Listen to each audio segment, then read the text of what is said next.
Hi all, you are watching the very first video for what I am calling Journey to Dance. I have been dancing a incredible dance called West Coast Swing for probably about, let's say 5 years now or so. Can't exactly remember how long, but for quite a while. And I have recently got to a point where I just kind of plateaued.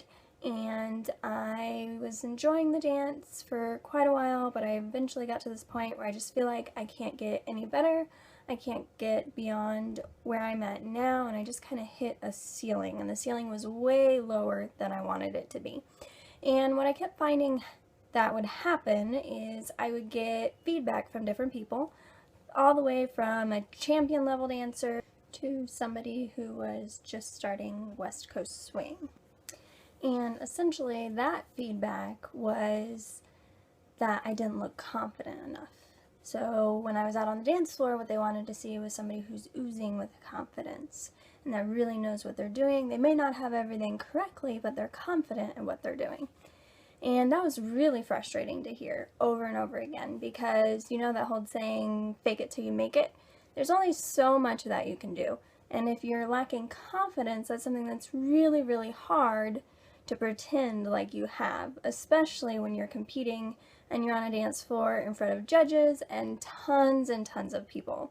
So this is what I kept hearing over and over and just getting more and more frustrated with it to a point where when we had a workshop in town, a world champion dancer, he's phenomenal in West Coast Swing and Shag, his name is Brenner Gorey, he came to town, and I remember getting really anxious before the workshop and thinking, if he tells me that I need to look more confident, I'm just going to lose it.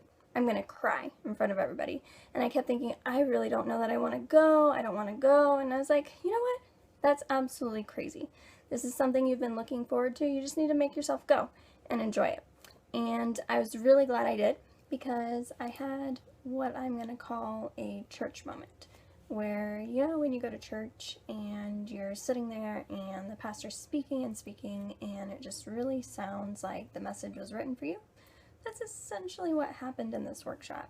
So I went in and Brenner Gorey did touch on that sensitive subject as far as I go, and he did talk about needing to have confidence and needing to act like you have confidence and putting your issues, self-doubt away while you go out on the dance floor.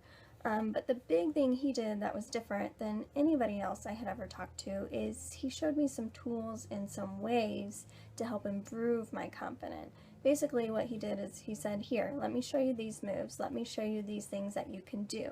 Now I want you, yourself, to work on these things, take what feels like you and figure out what is your style and turn it into your own thing in your dancing, which was a wonderful thing to hear. At the same time, it was a major challenge for me. So I'm calling these video posts Journey to Dance simply because I want it to be a documentation of my journey through my dance, but also my journey to building self-confidence and finding out who I am, not only in my dancing, but in my own personal life and in my own personal style. I'm hoping that it'll be a little bit of fun and a little bit of inspiration. I'm new to this whole video thing, so just bear with me as we go through, but I hope you enjoy the ride.